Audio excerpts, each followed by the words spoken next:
How do I know that somebody is? I will keep the laptop here.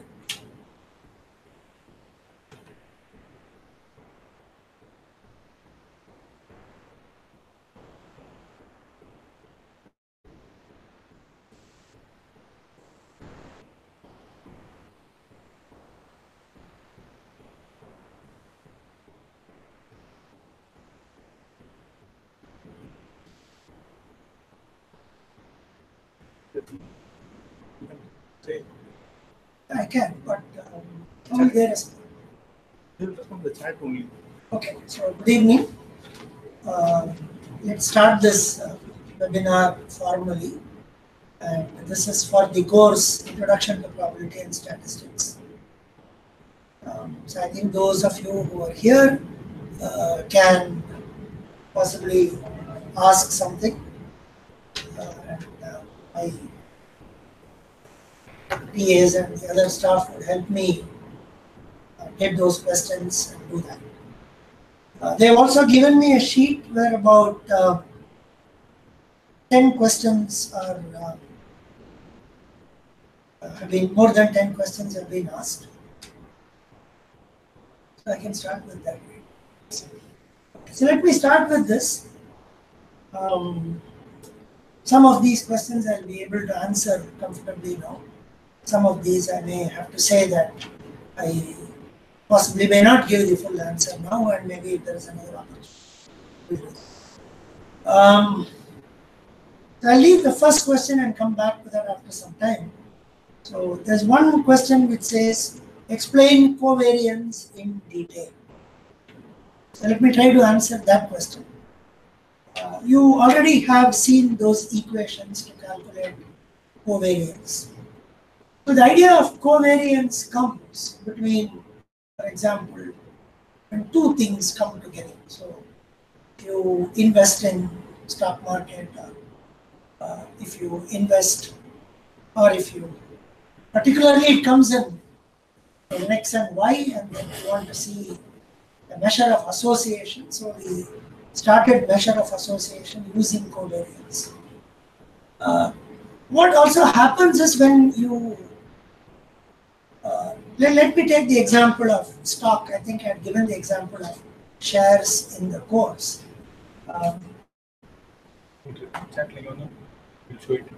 Okay, so we'll take the example of that share problem in the course, where I had first said that we looked at A and B, and we said both of them have the same kind of return, and then we calculated the variance, standard deviation, variance, and then said that which has a higher variance has a higher risk. So now what happens is when you have an expected value or the average, you expect the performance to be about the average in an extended period of time. Sometimes it can be higher than the average, sometimes it can be lower than the average. And therefore you want to see whether the performance is balanced. For example, when one goes above the average and the other goes below the average, you can have a situation where the performance balances itself. Therefore, you try to measure this using the covariance as a product of x minus x bar into y minus y bar. And then you are summing up the product of x minus x bar and y minus y bar. In fact, a much simpler example, I hope you won't mind this example, is if you, somewhere in the course I've also given examples of scores of two cricketers and so on. So if you take two cricketers and check it out, and when these two players are playing in the same match, it's very good if both of them perform extremely well, but you don't want a situation where both of them are performing badly. And therefore you would like to have a situation where you can have players who kind of complement each other, and one person scores well, the other person maybe doesn't, and the other, so that together the performance is good. So that is measured by the covariance, which is the product of x minus x bar and y minus y bar. And then when you try to find out the correlation coefficient, then you find the correlation as the ratio between the covariance and the product of standard deviation. And therefore, if you have a negative covariance, then you realize that the correlation can become negative. So that at times helps in reducing the risk of either an investment or the risk of picking up a team and playing and so on. Now that is the explanation for the question on covariance. And there are a couple of comments which talk about explanation being good and all that, so thank you for that. There's one question which just says two-dimensional random variables.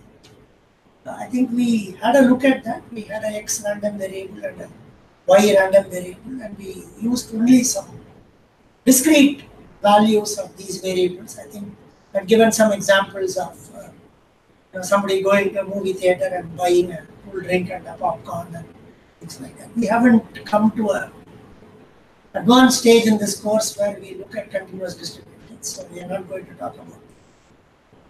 And I think that example I have tried to explain how you find the mean, the variance, and the covariance. So you essentially do the same thing, x minus x bar, y minus y bar, and because they take discrete values, you can multiply it. So we haven't come to the continuous variable part in this course. Let me also reiterate and tell this one more time, which I have told in the introduction to this course, that this is a very, very zero level kind of a course. It's not a probability and statistics. It's only a precursor to a course in probability and statistics. So what I have also tried to do in this course is to try to look at the basics of statistics. And if I look at what I have tried to cover in this course, I have also gone a little beyond. I have made the probability part a little tougher than normally what it could have been. The statistics part is reasonably simple. And I did that for two reasons. Generally, it's a little, I think it's a little easier and comfortable doing probability if I look at the way I've learned the course, and therefore have done that. There's a lot more to be done, and that is not part of this course. It's a very, very rudimentary course. And for example, if you take a statistics book, what we try to cover in this course are like the first two chapters. And that's the reason this is positioned as a 4-week course and not something bigger than that. So there's one question which says, I have a doubt in assignment 1 and I'm unable to understand question number 35. We'll discuss that in the forum, sir. I think the TAs are willing to do that, but can you find out that question? 25. These are important question which to understand is differentiate ordinal, interval, and ratio. Okay. I think there is some how to differentiate whether the question is ordinal or interval or ratio.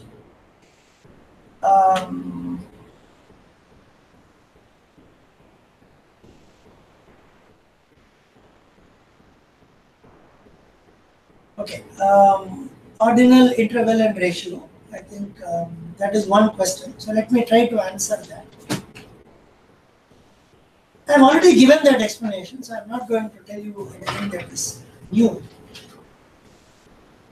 So if you look at the 4 types of data, nominal, ordinal, interval, and ratio. Nominal is, we have used things like gender. So all these become nominal data. For example, what is the color of the shirt you're wearing? What is the color of the car somebody is wearing? So that becomes nominal. So you don't differentiate or when I say differentiate, there's no difference. You do not try to say whether something is bigger than something. And you don't try to do that. Therefore, you call them as nominal data. Then you talk about ordinal, interval, and ratio. Ordinal, as the name suggests, talks about an order. So it talks about an order, but it doesn't go beyond that. For example, if four people are standing and you want to ask them to stand based on their heights, from smallest to tallest, shortest to tallest, and so on. So they will stand in an order. It can happen that three out of them are, for example, somebody is 5 feet 5, somebody is 5 feet 6, somebody is 5 feet 7, the last man is 6 feet 4. So we can't say anything other than that they are in an order, and we cannot talk about something which is other than saying that there is an order. You can't qualify anything. Say this is bigger, but you are not going to say how big and so on. So interval you are able to add and subtract. That's a normal thing that is told. You can add and subtract. And in ratio you can multiply and divide. So many times you will have this little doubt whether something is interval or something is ratio. So the common answer that is given is 0 is part of the thing. Then you call it interval and you don't call it ratio and so on. As far as I'm concerned, there is, at the moment, at least for this course, there is no, I wouldn't say this is the exact answer to that question. And all that you have to do is, can you say based on this, can I multiply? For example, we have said work experience we have used as an interval variable. So somebody has, we have used interval, right? Work experience. Yes, sir. Most of the course we have said defined it as an interval variable. We haven't defined it as a ratio variable. While one can say that person A has 3 years work experience and the other person has 2 years work experience, and therefore one can say that this person has one more extra, which means you can subtract. Now, can we say based on 3 years experience and 2 years, can we say that this person is 1.5 times intelligent than the other? Maybe not. And that's the motivation which makes us think that this is an interval. But one can, for an argument, extend this. For example, somebody gets 50 marks in a subject and somebody gets 75 marks in a subject. You start interpreting that the person with 75 is 1.5 times more intelligent, then that doesn't seem to be a fair argument. But on the other hand, if we say that this person has double the age, for example, therefore it becomes an issue. So that's broadly the kind of discussion.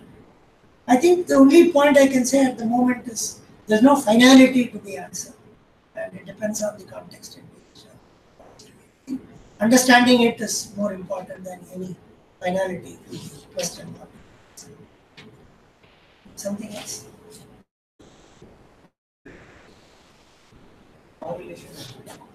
In this course, I have used correlation, I have used z-score. So somebody has said,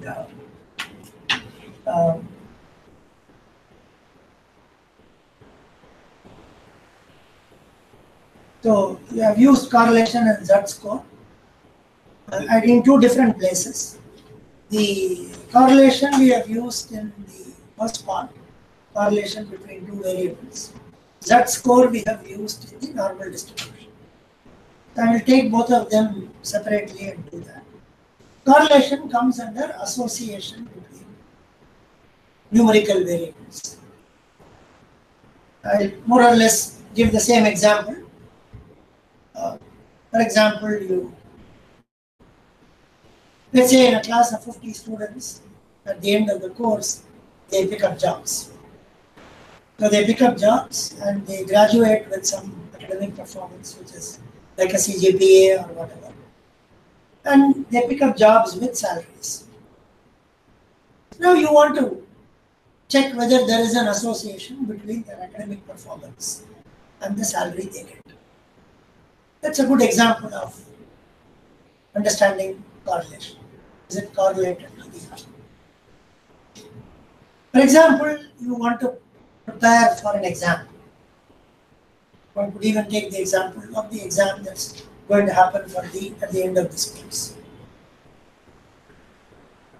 Now, is there an association between the hours of effort that you put and the marks that you get?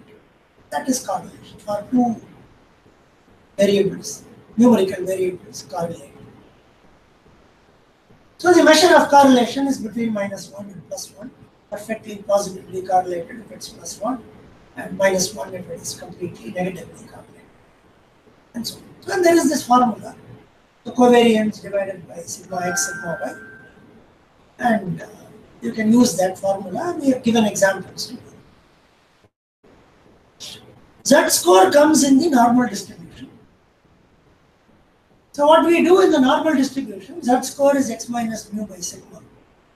And Z score essentially tells you if mu is the average and sigma is the standard deviation. So Z score essentially tells you how many standard deviations am I away, assuming from the mean. So if mu is some 100 and if x is 200, so the random variable takes a value of 200 and the standard deviation is 50, then your Z score is 200 minus 100 by 50, which is 2. For example, if you take about 1,000 people writing an exam, and the average mark in that exam is 50, and you have got 60.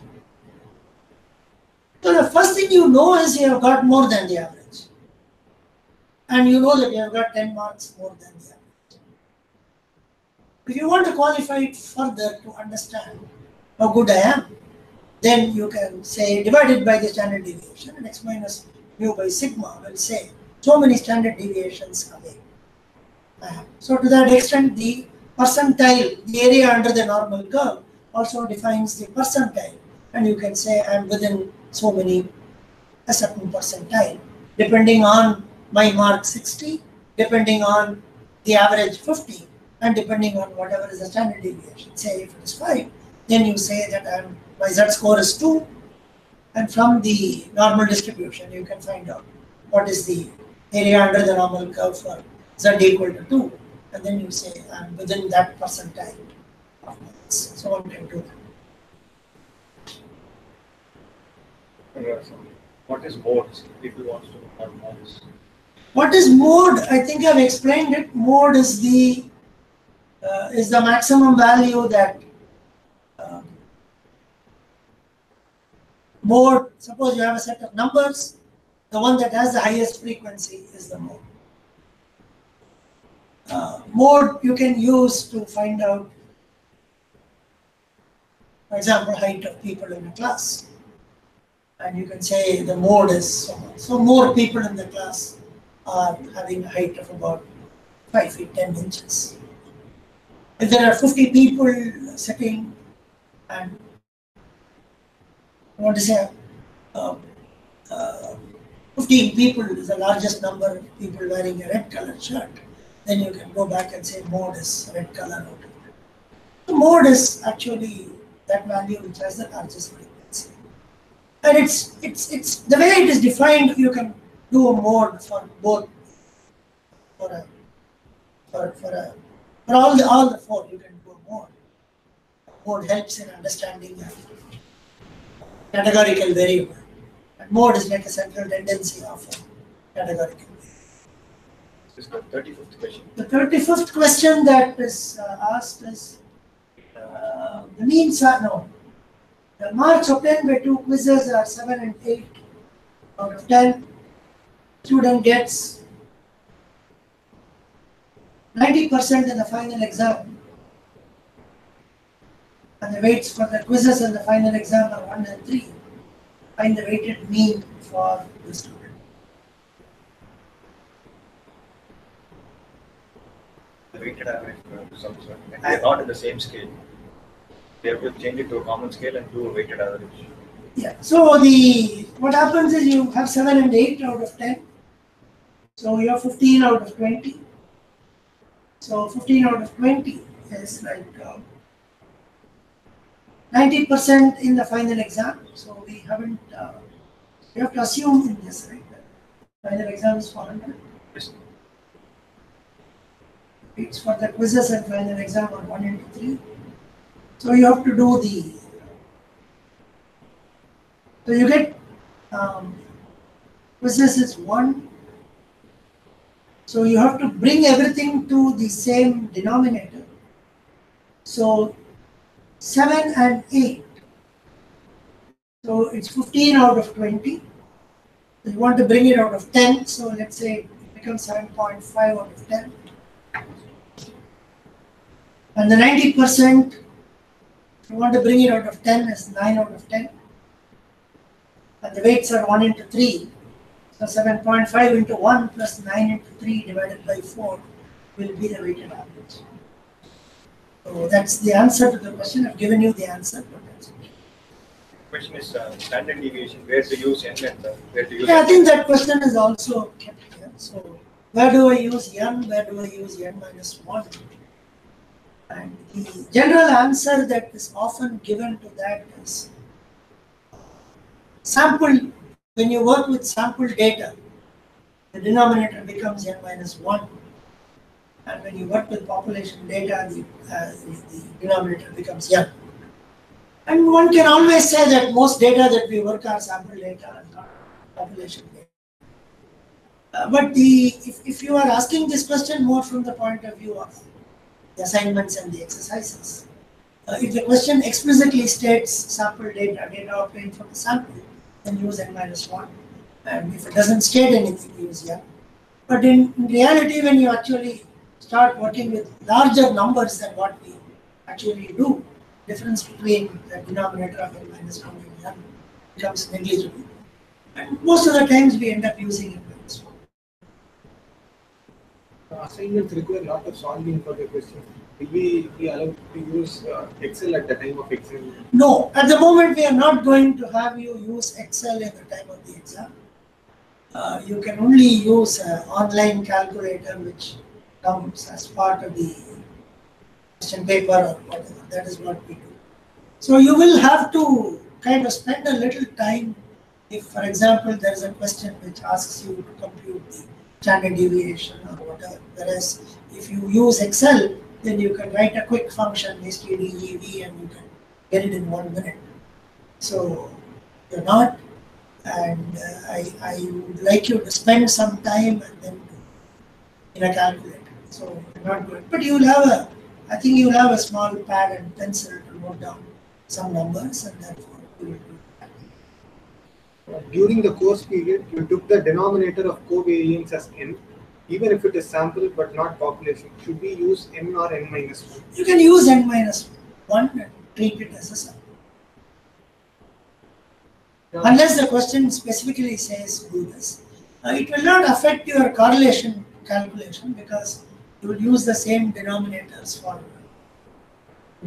when you do covariance and the standard deviations. You will consistently use n or n minus 1, so it won't affect.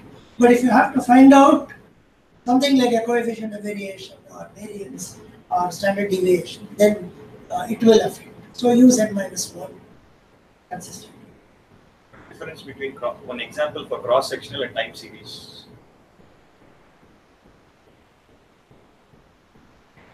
Is the T of example, the cross-sectional or time series? Provident fund example. While calculating provident fund, the time series or cross-sectional? Lecture. I use provident fund. Balance, back balance. Is it cross-sectional data or time series data?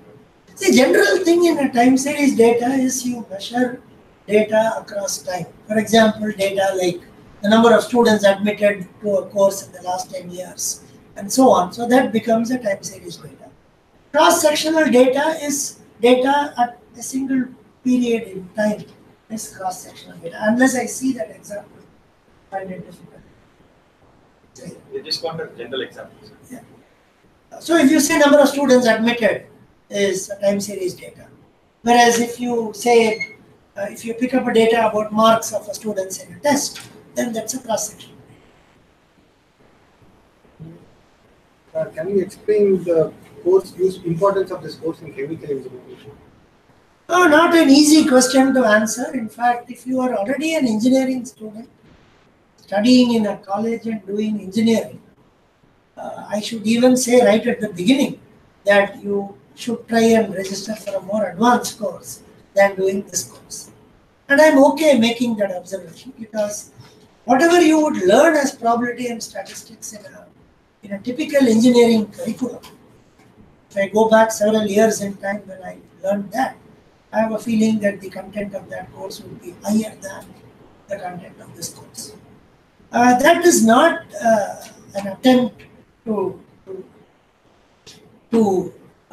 say, well, don't come to this course. That's not the idea. The idea is when we started this course, we felt that can we have a very, very basic course which, for example, can make people understand simplest of concepts before they go on to apply it to something more common. For example, if I'm looking at somebody from industry who has about 10 or 20 years in industry, and then you need a little refresher. And you will quickly realize that if you actually go to a probability statistics graduate course or its equivalent, it becomes a little difficult. So actually the equivalent of this course is like a pre-term course which I teach here for students who come into a program. So after this course, they will do a 101 kind of course, which is an introduction. So at the moment, I will say this. I'm not going to say this course is not going to be useful to somebody who is doing chemical engineering. This course will be as useful to a person who is doing chemical engineering as it is useful to an accountant. But if you really want the probability and statistics concepts that are going to be useful in chemical engineering in depth, I think you should do more advanced courses than this. That's the reason when I started this course, I started and I repeat and I will repeat that this is a very, very, very elementary preliminary treatment in this subject, equivalent of the first 2 chapters of a book kind of thing. Temperature on 4 days, will it be ordinal, interval, or interval? And the reason for that? Temperature on 4 days, you can always keep it as, you can try to keep it as interval to a very large extent. You can do ordinal as well. Because if you start arguing that, for example, if the temperature today is 1 degree more than yesterday, is the amount of heat that I actually get, is it, the same quantity, is it the same for this and that, is it the same? So one can argue. There's always a debate when you do temperature, whether it is ordinal or whether it's interval. So it's not that easy, but I would prefer that you keep temperature as interval. And then The textbooks on. well, there are several textbooks that you can use. You can use many books on probability and statistics. It depends on at what level you want to. I had given some examples. I had given the example of Sheldon Ross in the book, which is an excellent treatment on probability. At times when you start reading the book, you will realize that it is a little tough and you have to read it page by page, section by section to understand. Therefore, I have tried to take some very simple concepts and I have tried to explain from them. There are other good books on statistics, plenty of them. And each one, I've actually come across, I've started, at least I've read a little bit of a few books and I like almost every one of them because of the treatment that they provide. So it's very difficult to suggest a name. Well, you can look at many books. There are some simple books. Simple books, I don't know what is a simple book and I don't know what is a complicated book. Nowadays you have Indian editions of good books. At least the days when I was a student, we didn't have those editions. So there are some nice books that you can read. I think I tried to follow this book by Sheldon Ross for probability and Simon Foster for the statistics and a little bit of probability. That's a very good book. There are other books, the other one, Douglas Montgomery, Richard Levin. All those are good books. Some of them you have Indian editions, which are perhaps a little more affordable than the foreign editions. But it depends on to what depth you want to learn. That's the key thing. But can you explain the difference between sample and population? I'll try to give you an example. I think I don't remember if I gave the same example. Let me give an example. Let's assume somebody wants to find out what is the average height of people in this world. You can do it in many ways. So if you simply say go to a railway station and see people coming out of trains, and then you measure the height of 1,000 people come. They can be men, they can be women, they can be children, they can be old people, they can be young people. You see a reasonable representation. Or let me put it gently, I'm not interested in the average height of people in the world. Let's say you're interested in the average height of people in India. And then you go to a railway station and you measure the height of 1,000 people. And then you take the average. If you believe that, or if you think that the average that you have taken would adequately represent it, then what you have done is the sample is the 1,000 people that you have picked. The population is all the people in India. So the sample mean is what you actually compute. And then there are ways of estimating the population mean also from that. There are statistical tests that are there. In fact, there is also a question asking me to differentiate between the tests, which I am not going to do today. Maybe if there is a next webinar at some other point, I'll try to answer that. But you have these tests which now try to study or understand the characteristics of the population from the observed or collected data from samples. So many times the population is large, therefore we collect data, and from the sample data we try to understand the population. So that's the difference between. But on the other hand, if I say what is the average mark of obtained in probability 101 in a MBA class, assuming that there's a course, and this MBA class would have 50 students, so that 50 would simply represent the population. So there you don't take data from 10 people and then take the average and try to estimate the whole. So when the population is large and it can be finite, but it is still large, then you take the sample and then you go. Where are skewness and kurtosis used, and what do you mean by asymmetry of data and tailoredness of data? I think I've mentioned very briefly about skewness and kurtosis. Skewness is the tailoredness of data, and kurtosis is the fourth moment which you have. So to be very honest, I'm not going to dwell deep into kurtosis today or in this course. Skewness, I've given you examples. You will always see the skewness. The typical example given anywhere is the salary. The salary distribution is skewed, marks distribution will be skewed, and so on. So the general understanding is the salary distribution is skewed because you will have a very, very small number of people having a very high salary. So therefore, when you start plotting it, you will see that there is a tail that goes to the right side. So as you keep plotting, you understand. So that is the definition of skewness, to understand certain distributions. And same thing, mark distribution is usually skewed to the left, assuming that a very small number of people perform very, very poorly, whereas more than a good number actually perform well. So you will see that it is skewed to the left and the salary will be skewed to the right. What is the concept behind fitting a linear relationship? Concept behind fitting a linear relationship. If you want to actually fit a relationship between two, the first thing you try to fit is a linear relationship. So the linear relationship would essentially try to capture this.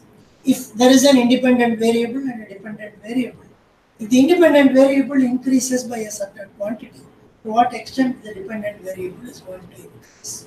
That is a normal understanding. For example, if the number of cars sold is dependent on the salary of the people, and then let's assume that there is a 10% increase in the salary, Now, will that result in a 10% increase in sale of car? So that is to fit a linear relationship, and that is the starting point. And when you fit a linear relationship, certain things come naturally. Like I have explained, the slope will now depend on the correlation coefficient. Things like that. Linear relationship is easy to fit, easy to understand. Non-linear relationships are a little more difficult. And then once you realize that you are not happy with the linear fit, for example, the R square that you compute is not good enough, and then you plot and you see that it's actually not linear, you can do a non-linear fit. And depending on what you want to study. Difference between mean and median. Difference between mean and median, I think I've explained it several times in the course through examples. So median is the central value, mean is the average. That's easy. How to do that? So when do you use median? When do you use mean? This is a very interesting thing.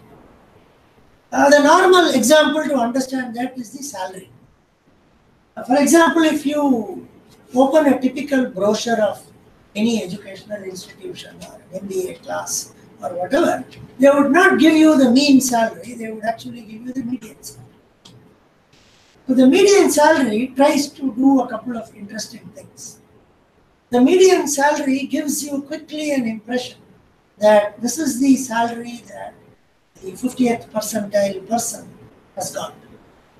And therefore, it helps you in understanding whether half the class is above this salary, half the class is below this salary.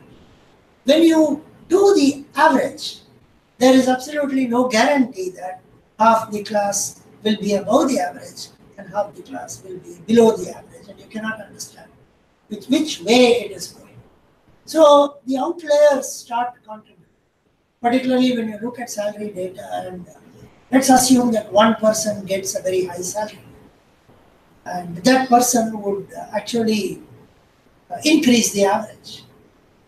And from that, if you can't now say that 50% of the class would have gone. So one has to understand the places where mean is useful and places where median is useful. The other place I have seen where median plays a role is this.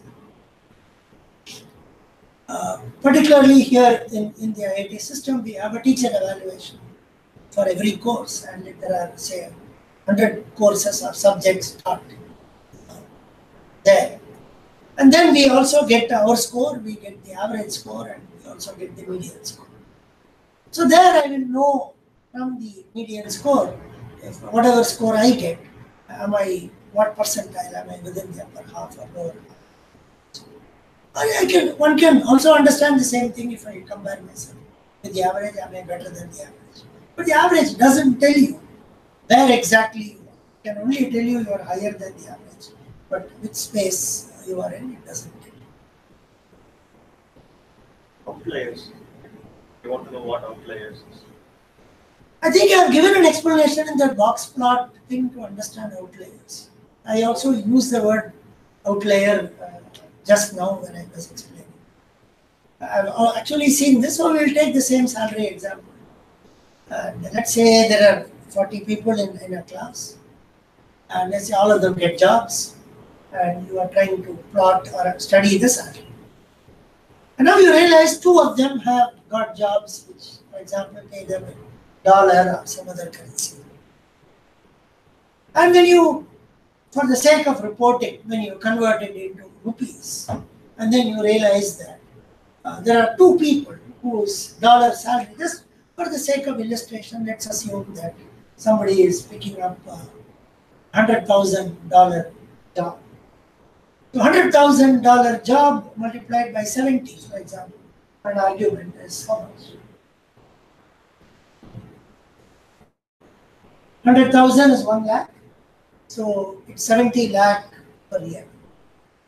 Whereas you have, if you remove this person, let's say there are 41 people in the class, and 1 person has the 70 lakh per annum salary equivalent, and the remaining 40 people's average salary is about 12 lakhs. And then you realize that when you actually find the average salary of 41, it becomes 40 into 12 lakhs plus 70 divided by 40. And if you start plotting, you quickly understand the plot from the plot that it is completely outside. So that's a good example of an outlier. How do I determine that something is an outlier? The box plot helps you to do that. So you find the quartiles, interquartile range, and then you say up to 1.5 on the interquartile range, you call them as whiskers. So generally just outside. And then those that exceed on either side are the outliers. Difference between correlation and regression. Oh, we haven't done regression in this course. Therefore, I'm not going to address that. I'm going to restrict myself only to this course. Though you might want to have other questions beyond. So please forgive me when I'm not going to go beyond what I have done in this course. The correlation I have done in this course, so I'm going to talk about correlation. I've already spoken about it. And correlation is in some ways the extent of how one variable associates with another variable when both of them are numerical in nature. So the correlation coefficient basically does that. In a very simple sense, if you assume a linear relationship, correlation helps you in understanding the slope in particular, and therefore it helps you answer this question. If one variable increases by a certain thing, what is the effect on the other variable? So that is what correlation in principle does. The equations are given, and therefore you find the correlation coefficient and then say that this is the relationship. How do you calculate the standard deviation in histogram? How do you calculate standard deviation in histogram? I'm not sure if I've given an example. So if you have the class intervals and frequencies, for example, the class intervals are like 0 to 10, 10 to 20 to 30, you take the average of the class interval values and then treat it as a single value, and then you use that FD square by n. You basically represent the class interval as a single number, and then you continue to calculate.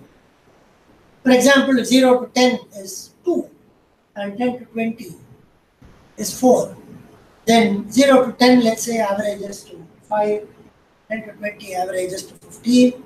So you have 5 with a frequency of 2 and 15 with a frequency of 4 is equivalent of having 5, 5, 15, 15, 15, 15, and you can find the standard deviation using the formula. So it looks like that is all we have. Let me again go back to some of these which I have not answered. So therefore I'm not answering the question which asks me the difference between ft and chi-square. I'm going to leave that question. I will try to answer, I'll read some of them. There is a question which says, what is your opinion about statistics being included in GATE 2019 and what is the scope? And again, I have to skip this question. I will only answer, I will say it's very good.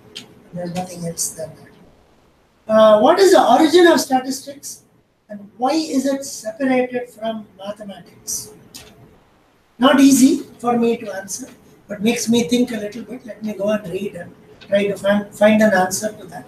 But a very simple answer would be statistics would have certainly existed as and when, right from the days of Bhaskaracharya and others, wherever, India talk about statistics, we talk about. Right from time immemorial, it has to exist because numbers exist.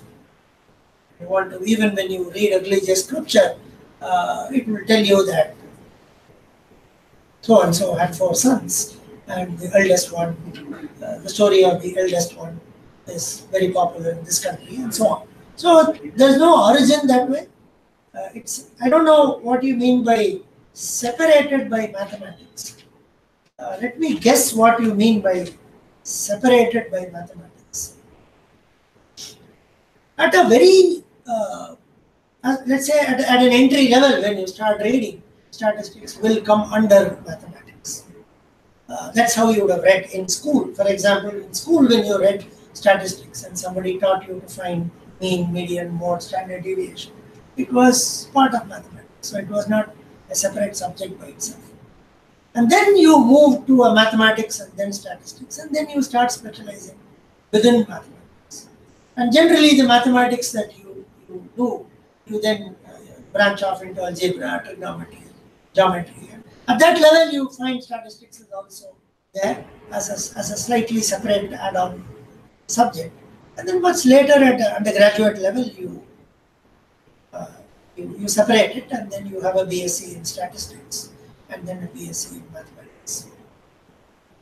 Other than that, I can't find an answer. At some point, I like that question for the simple reason. I remember many years ago asking a similar question to somebody and got an answer, but then I'm not sure whether the same answer is what I have given or does it have a different answer. I don't know. Poisson and binomial. I think I've spoken about difference between Poisson and binomial through examples. Normally what happens is binomial is a yes-no thing. It comes out of Bernoulli trial and so on. Poisson has that lambda, which is like something that happens at time interval and so on. And there is actually a relationship between binomial and Poisson, and find which I've also done through some examples. The standard example of binomial is the tossing of coin and the effect of that. So I make some trials and each one has a yes or a no. I'm doing n trials. What is the probability of k of them being successful? As a starting point of binomial. The equivalent starting point of Poisson is the arrival is some lambda per hour as a Poisson distribution. What is the probability of a certain number arriving? They are related, and I think at some point I have even described the relationship between. For the exam. Anything about the exam? I don't know. I think somebody asked somewhere, are we going to have only MCQs? The answer is no. You've seen already in the exercises and assignments. It's not. I think the exam would, the assignments kind of possibly reflect to you how the exam is going. There was another question which said, can I use Excel in the exam? The answer is no. The only thing you can use is the calculator, which you will use the way you have seen. I don't think you can. So therefore, it is good in your own interest when you work out these assignments to use a calculator and do it rather than use a computer. I think there are a couple of other observations. Let me quickly do this. Please give short notes for the course and some numericals for autocorrelation and power spectral density of Gaussian function. No, not in this course. I'm reasonably clear that I'm restricting myself to very basic stuff in this course, and therefore we are not going to talk about Gaussian functions, spectral density, and so on, and autocorrelation. Give notes for this course. Maybe in due course of time we will do that. We will try to have some kind of a Word document which essentially captures what is that? Not subtitle. Text transcription of this course will happen in due course of time. Other than that, I'm not committing to giving so-called structured lecture notes. I'm not committing to do that. I hope I have spoken reasonably slowly for you to kind of hear me again and again and understand what it is. Hopefully, the NPTEL will have a text transcription. This is an experiment which the first time I have tried this experiment to do a probability statistics kind of course. Some of you might know that I have other courses in the NPTEL on operations research and times operations management and so on. I think we have those courses running for quite some time. We have those NPTEL videos available for quite some time. So slowly over a period of time, text transcriptions have appeared. And it will take some time for that to happen. Two more questions. What is the difference between, how do we say that the data is categorical or numerical? Then will there be another live session for this course? Not sure, this course is a 4-week course and we are almost into the end of third week. Therefore, I'm not sure if we can have another live session. I'm not sure unless, I don't know if there's a time gap between the exam and the end of the live session. At the moment, I'm not planning, let me say that. I'm not planning another live session. How do I understand whether the data is categorical or numerical? Comes out of practice. In fact, let me add this. The only way to understand probability and statistics is to keep working out problems from more than one source. Both these subjects are a little unique because different people can give different treatment to this course. It's actually, it takes a lot of time to reach a level of proficiency in this, which makes it a little difficult. So I would still say that if you are a student learning this, learning to not for writing an exam and passing a course or a certification, but you will realize that as you grow in an organization, more than knowledge of statistics and probability and related topics, but feel of statistics and probability and related topics is important. The basics are very important if considering the amount of usage that it now has in the field of analytics and so on. Therefore, it's a slightly difficult subject to do that. What was the starting point of that? How do I find if the data is categorical? How do I find if the data is categorical or numerical? So one easy way to do that is, by looking at the data, can I first of all compute a mean, median and mode? If I can compute median and mode, you say it is numerical. And if I cannot have mean and median, then mode, only mode for categorical. Sometimes median for ordinal. So that's one little check to do that.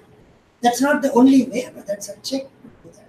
I think that led me to telling you about the feel for the subject, which comes over repeated interactions with the subject, let me say. That's the only way you get that feel. Last one, law of large numbers. Can you explain? See, the law of large numbers, I have spoken about it because particularly to answer two questions. One question is, when do proportions become probabilities? Otherwise, there are times you can compute probability through experiments. And then through these experiments, we find proportions, and proportions become probabilities. We always explain it with the tossing of the coin. So, when I actually toss the coin once, it's either going to be a head or a tail. There's no 0.5 there. So the whole thing comes into picture only when you start tossing multiple times. But unfortunately, this 0.5 makes us believe that if I toss the coin twice, while it's equally likely that I may get a head and a tail, it doesn't happen all the time. So there will be times you get 2 heads. There will be times you get 2 tails. And so on. So you need not get a head and a tail. And then you start doing it, the same experiment, you start doing it many, many times. And then you finally understand that a head and a tail is 50% and heads is 25% and 2 tails is 25%. And they are still proportions. They become probabilities only when proportions become probabilities. And that's why I've given those examples in the course. Tossing the coin or a random number 253 times out of 500. When I generated random numbers, I got a number greater than 0.5. Whereas I'm expected to get 250. Whereas when I do 5,000, I may get 2,505 or what. and only when it's infinity, I will get exactly half. So to understand that, we use this idea of large numbers and then say proportions become probabilities when you have this large number. That's the way to understand. Not sure if there is anything more. When do we multiply probabilities? When events are independent and add probabilities when events are disjoint. Why do we do that? Okay, why do we do that? Okay, the answer is, okay, this formula and methods tell us to do that. But if you are asking the question in a more, let's say, philosophical sense or a basic sense as to why we do that, once again my answer goes back to the field of what is actually happening. And all these probabilities come out of experiments and so on. And you have to approach it from that angle and then understand that what actually happens when things are independent will reduce to the multiplication of these two events and so on. That's how it actually happens. But then to keep the whole thing simple, you have these formulated. So the only point is when you start working out problems of that type, one has to understand whether they are independent. So we give some examples of that to say that these are things that are independent, these are things that are dependent, and all those examples have been given in the course. So once again, it boils down to my saying that we need to have a feel of what we are doing, and then slowly over a period of time, just as the law of large numbers, spend more time, feel for the course gets better.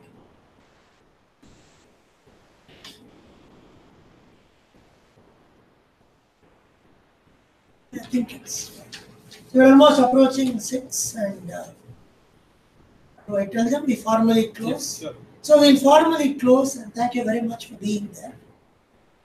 In fact, we know how many people actually were there? 30. About 30. So about 30 people are there, which is wonderful. So thanks a lot for that. And I also have to tell you that this is the first time from Sharan has said something. Skip my question, or there was something. We have covered it, sir. Okay. So I've tried to address all of them. I have not answered a couple of questions. I have not answered advanced topics. I have not answered comments on gate and things like that. I would like to restrict myself to what I have done in this course. Couldn't ask about capstone project. Any possibility of capstone project? Not with me on this course. Not because if you want something, I normally let me share this interesting thing. The other courses that I do for NPTEL are operations research and operations management, and these two courses I have taught to a variety of students for more than 25 years, and therefore I comfortably volunteered to do an online course. This introduction course, to be very honest, I have taught to a bunch of students only for 3 years, and therefore I will need a little more time to gain a certain proficiency with which I can even do more things in this field, and therefore I am not committing any capstone project in this field at this point. So let me thank all of you. I hope you found this interactive session reasonable and fruitful, even though it was one-sided. And I wish you all the best. And thanks for coming, and thanks for registering in this course, and thanks for being part of this wonderful effort that NPTEL is doing for everybody's benefit. Thank you very much. And let me also thank the 2 course TAs who are sitting with me and the technical person from NPTEL who have made this possible for all of us. Thank you, and have a good day.